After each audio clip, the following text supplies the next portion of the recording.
Hello बालको, तो भाई क्या हाल चाल है। आप सबका बहुत बहुत स्वागत है तुम्हारे क्लास नाइन्थ के डाउटनेट नीव नाइन्थ के इस चैनल पर, जहां पर मैं तुम्हारी आज की नई वीडियो और नई क्लास नया सेशन लेकर आ चुका हूं, जो कि तुम्हारे बिल्कुल नए चैप्टर पर होने वाला है। नया चैप्टर बोले तो कौन सा होगा, जहां पर तुम दो रेखाओं के बारे में पढ़ोगे। नहीं, ये दो रेखाएं आपस में लड़ेंगी नहीं, ये होने वाली हैं दो चर वाले रैखिक समीकरण। ठीक है, क्लास 8th में या क्लास 7th में तुमने एक चैप्टर पढ़ा होगा, एक चर वाले रैखिक समीकरण, जहां पर हमने देखा था कि बचपन में जो हम पहेलियां बनाते हैं, जैसे कि दिमाग में एक नंबर सोच, उसमें 2 से गुणा कर, उसमें 3 जोड़ दे।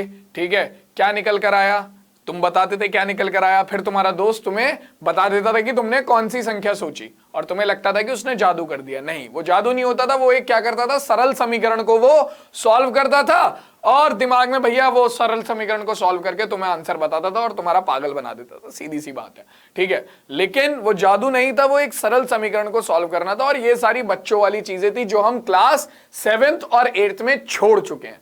अब हम उससे उठकर ऊपर आ गए हैं और हम बात कर रहे हैं किसकी, दो चर वाले रैखिक समीकरण की।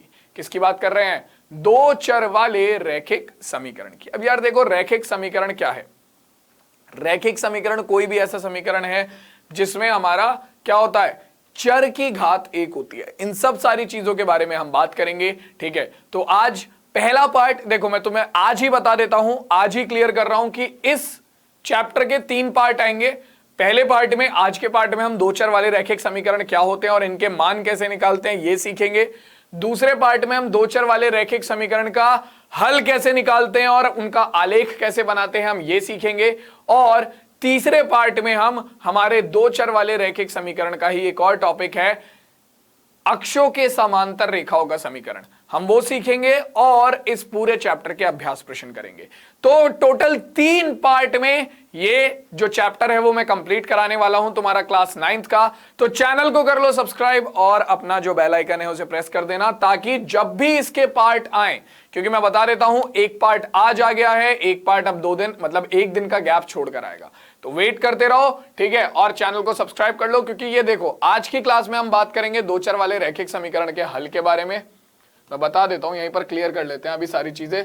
ठीक है, क्लास शुरू करने से पहले ही इसे हम पढ़ेंगे पार्ट 1 में, यानी कि ये आज का तुम्हारा पार्ट 1 का खेल है। ठीक है, ये दोनों तुम्हारे पार्ट 2 में होने वाले हैं, और ये भाई साहब तुम्हारा पार्ट 3 में जाएंगे। ठीक है, 3 पार्ट में ये चैप्टर मैं कंप्लीट कराऊंगा, तो ध्यान रखना, part 1, part 2, part 3 chapter complete. ठीक, तो भाई पार्ट 1 में हम बेसिक से सीखेंगे, क्योंकि आज पहला ही हमारा पार्ट है, पहला ही हमारा लेक्चर है। तो इसमें हम जानेंगे कि सबसे पहले दो चर वाले रैखिक समीकरण होते क्या है, किस खेत की मूली का नाम है, भाई ये है क्या। तो देखो, तुम मार्केट गए, ठीक है, तुम मार्केट गए, तुमने मार्केट जाकर अपना एक कॉपी खरीद ली और 2 पेन खरीद लिए। ठीक है, और तुमने क्या करा, तुमने उन एक कॉपी और 2 पेन के कुल मिलाकर 30 रुपए दे दिए दुकान वाले को। ठीक है, कुल मिलाकर कितने रुपए दे दिए, 30 रुपए दे दिए दुकान वाले को।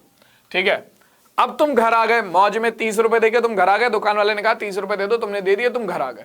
ठीक है, घर आके तुम्हारे पिताजी बैठे थे भाई, इंतजार कर रहे थे वो तुम्हारा कि कब आएगा लौंडा हमारा, ये लड़की हमारी। ठीक, और उन्होंने आते ही पूछ लिया कि एक बात बता भाई मेरे, कि तू कितने रुपए की एक किताब लेकर आया और कितने रुपए का एक पेन। अब तुमने तो ये पूछा ही नहीं दुकान वाले से कि तुम कितने रुपए की एक किताब लेकर आए और कितने रुपए का एक पेन लेकर आए। लेकिन जिन बच्चों को दो चर वाले रैखिक समीकरण के बारे में पता था, उन्होंने तुरंत एक समीकरण तैयार करी और उसे सॉल्व करके बता दिया कि हाँ पापा, मैं एक पेन इतने रुपए का लाया था और एक कॉपी इतने रुपए की लाया था, और इसलिए मैंने 30 रुपए दिए।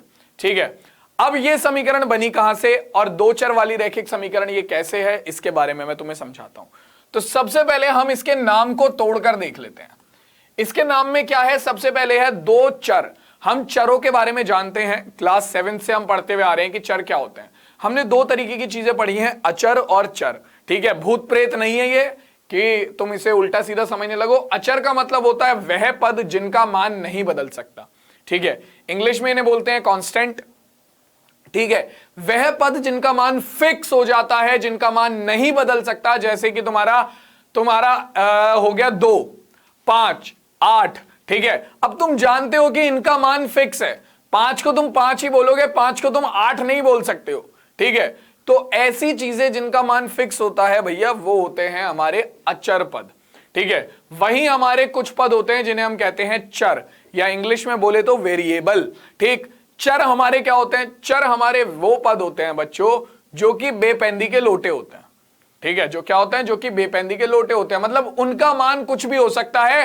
वो मान हमें तब तक नहीं पता चलता जब तक हम समीकरण को हल ना कर ले या उन चरों के मान ज्ञात ना कर ले, तब तक हमें मान पता नहीं चलता। चर का मान हमारा कुछ भी हो सकता है, हमें नहीं पता। चर का मान 1 2 3 4 5 6 से लेकर ABCDEF कुछ भी हो सकता है।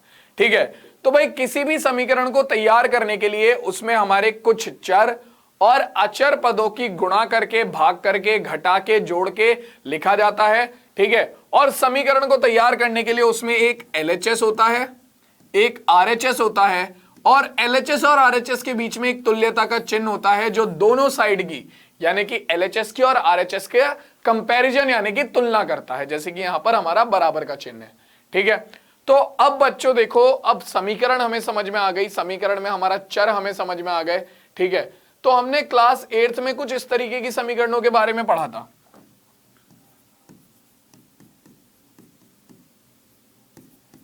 सात एक्स प्लस 4 बराबर 0, 7x बराबर 0, 5 प्लस एक्स बराबर 0, या 5 माइनस वाई बराबर 0।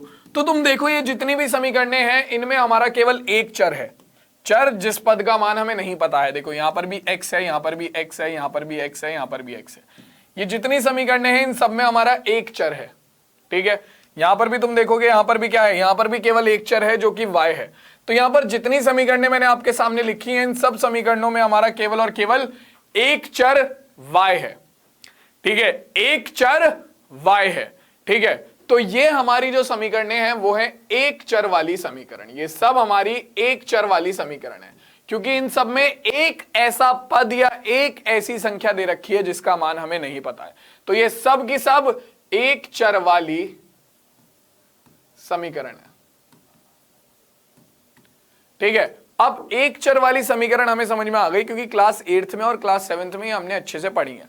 ठीक है, लेकिन दो चर वाली समीकरण क्या होती हैं? तो देखो बच्चों, दो चर वाली हमारी जो समीकरणें होती हैं वो ऐसी समीकरण होंगी जिसमें हमारे पास दो चर होंगे, जिसमें हमारे पास दो चर होंगे, जैसे कि तुम्हारा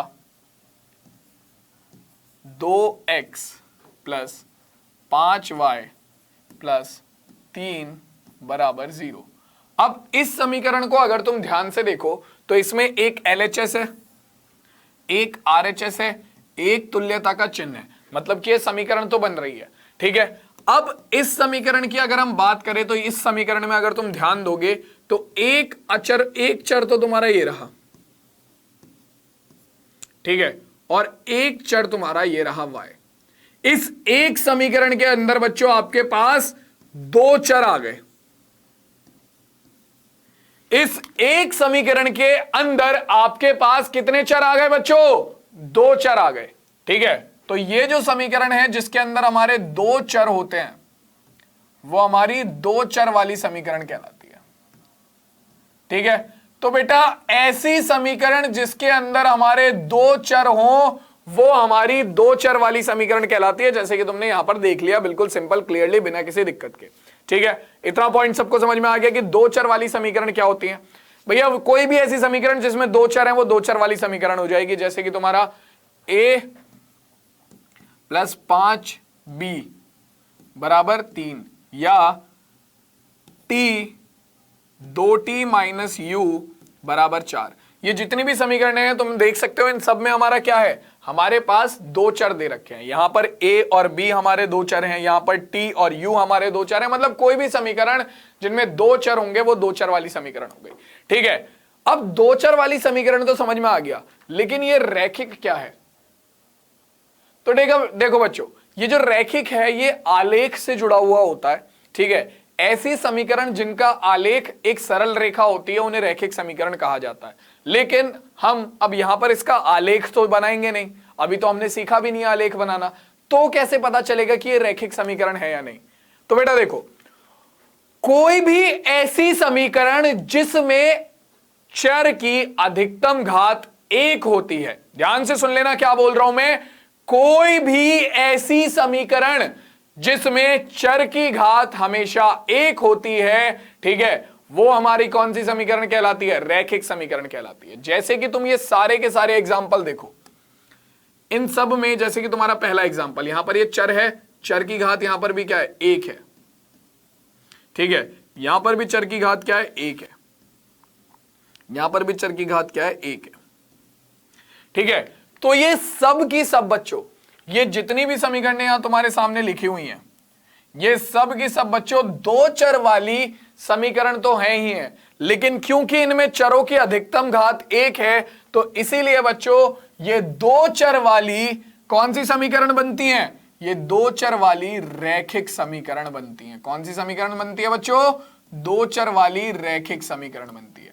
तो अब हम समझ चुके हैं कि कोई भी ऐसी समीकरण जिसमें हमारे दो चर उपस्थित होंगे, साथ ही साथ उन चरों की अधिकतम घात भी 1 होगी, वो समीकरणें हमारी दो चर वाली रैखिक समीकरण कहलाएंगी।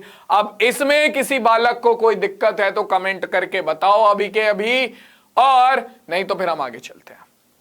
बताओ जल्दी से, चमका कि नहीं चमका? क्लियर है भाई?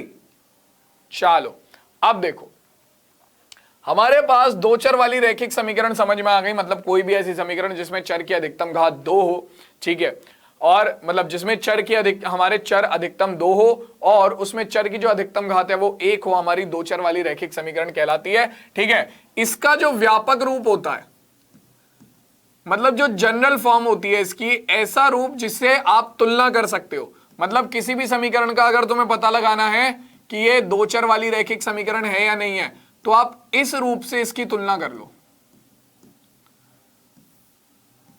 आपकी कोई भी समीकरण अगर ax plus b y plus c बराबर 0, ax plus b y plus c बराबर 0,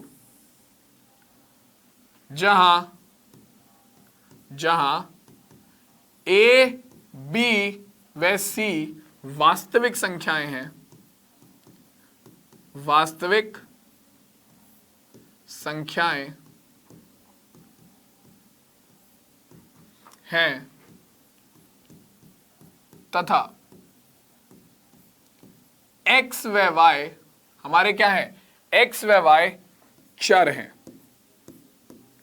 x व y चर हैं, ठीक है। तो बेटा कोई भी समीकरण अगर ax plus b y plus c बराबर 0 के रूप की है, जहां पर a, b और c आपकी वास्तविक संख्याएं हैं। अब वास्तविक संख्याओं में बच्चों परिमेय संख्या भी आ जाती हैं और अपरिमेय संख्या भी आ जाती हैं, और ध्यान रखना कि आपका a, b और c में जो a और b है वो एक साथ 0 नहीं होने चाहिए, मतलब ऐसा ना हो कि एक ही समीकरण के अंदर a भी 0 हो और b भी 0 हो, ठीक है, ऐसा नहीं होना चाहिए, ठीक है। तो अगर कोई भी समीकरण ax plus b y plus c बराबर 0 के रूप की है, जहां पर a, b, c हमारी वास्तविक संख्याएं हैं तथा x और y हमारे चर हैं, तो वो समीकरण हमारी दो चर वाली रैखिक समीकरण होगी। उदाहरण के लिए आप देख सकते हो, जैसे कि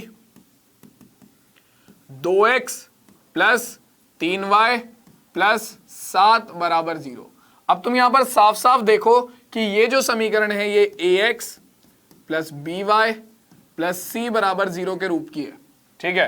तुम तुलना करोगे तो देखो यहां पर x का गुणांक है 2, यहां पर x का गुणांक है a, यानी कि a बराबर आ गया 2 के। यहां पर y का गुणांक है b, यहां पर y का गुणांक है 3, यानी कि हमारा b बराबर आ गया 3 के। यहां पर c हमारा अचर पद है, यहां पर अचर पद है 7, तो c बराबर आ गया 7 के।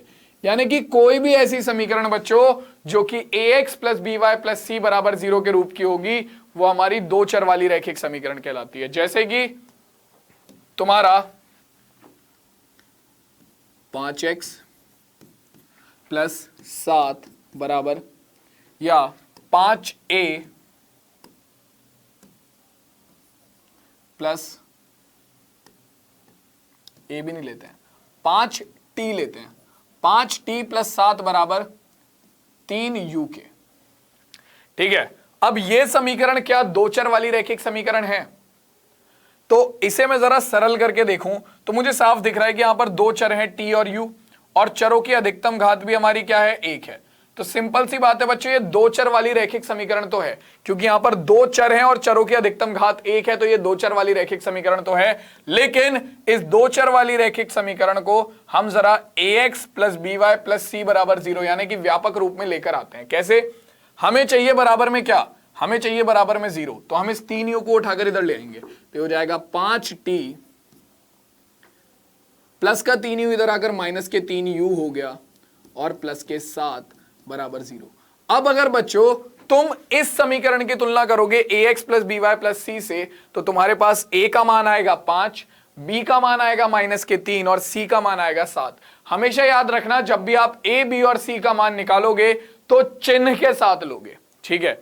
क्योंकि तुम देखो, अगर तुम इस समीकरण को लिखोगे ax plus b y plus c के रूप में, तो ये ऐसे बनेगी 5t प्लस ब्रैकेट के अंदर माइनस के 3u प्लस 7 बराबर 0।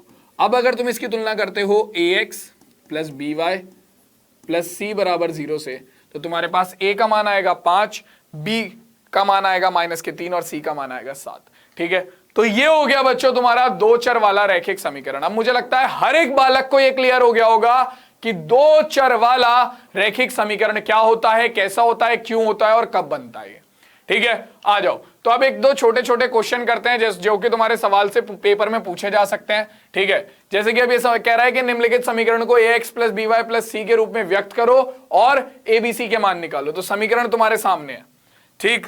तो सबसे पहले हमें क्या चाहिए, बराबर में 0 चाहिए होता है। तो मैं क्या करता हूं, इस 4 को उठाकर दूसरी तरफ ले जाऊंगा मैं, तो मेरे पास बन जाएगा 0 बराबर, क्या बनेगा भाई, 0 बनेगा हीरो। देखो भैया 0 बराबर आ जाएगा हमारे पास 5x माइनस के 3y, और प्लस के 4 को उठाकर हम इधर लेकर आएंगे तो माइनस के 4। इसे जरा सही से लिख लेते हैं, तो ये हो गया 5x माइनस के 3y माइनस 4 बराबर 0। अब इसकी तुलना सीधा सीधा तुम किससे कर दो, ax plus b y plus c बराबर 0 से। तो a का मान क्या आ गया बच्चों, देखो यहां पर x का गुणांक है 5, तो a बराबर आ गया 5 के। b का मान कितना आ जाएगा बेटा, यहां पर y का गुणांक है, ध्यान रखना जो गुणांक लोगे वो हमेशा माइनस के साथ, चिन्ह के साथ लोगे। अगर माइनस है तो माइनस, अगर प्लस है तो प्लस। तो यहां पर y का गुणांक है माइनस के 3, तो b का मान हो गया माइनस के 3। और यहां पर हमारा अचर पद है क्या, खाली 4 नहीं है, माइनस के 4 है, ध्यान रखना।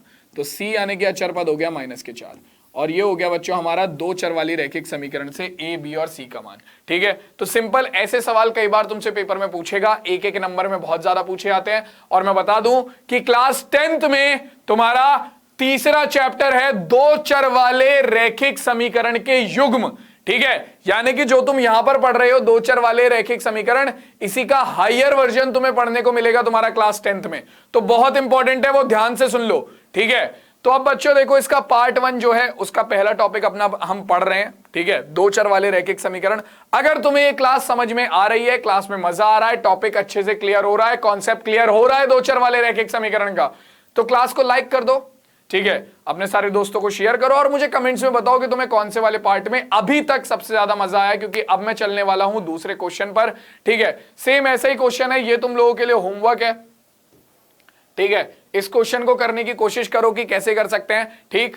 और मैं साइड हो जा रहा हूं, एक बार पॉज करके देख लो, ठीक? चलो अब आ जाओ इस क्वेश्चन पर। तो यहां पर जो हमें क्वेश्चन दे रखा है वो लैंग्वेज वाला क्वेश्चन है, और ये वाले क्वेश्चन तुम्हारी पूरी जिंदगी काम आने वाले हैं। अब ये जो लैंग्वेज वाले क्वेश्चन है ना, हर जगह तुम्हें पेपर में ये लैंग्वेज वाले क्वेश्चन देखने को मिलेंगे, और आगे की लाइफ में भी तुम्हें अपने लैंग्वेज वाले ही क्वेश्चन सॉल्व करने पड़ेंगे, तुम्हें नंबर वाले क्वेश्चन बहुत कम देखने को मिलेंगे, ठीक है? जैसे कि अब यहां पर क्वेश्चन कहता है कि कक्षा 9 के 10 विद्यार्थियों ने गणित की पहेली की प्रतियोगिता में भाग लिया, ठीक है? यदि लड़कियों की संख्या लड़कों की संख्या से 4 अधिक हो तो इस स्थिति को बीजगणितीय रूप में व्यक्त कीजिए, ठीक है?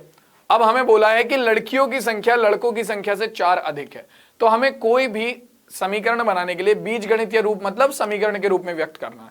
हमें कोई भी समीकरण बनाने के लिए अभी तक तुम जानते हो हमें कुछ चर चाहिए और कुछ अचर चाहिए, ठीक है?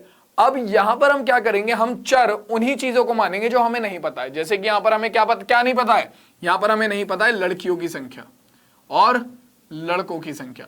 तो हम क्या करेंगे, इन्हें ही हम चर मान लेंगे। तो हम मानेंगे माना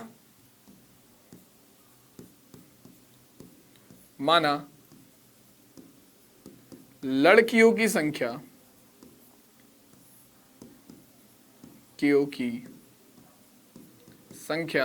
बराबर x, ठीक है, और लड़कों की संख्या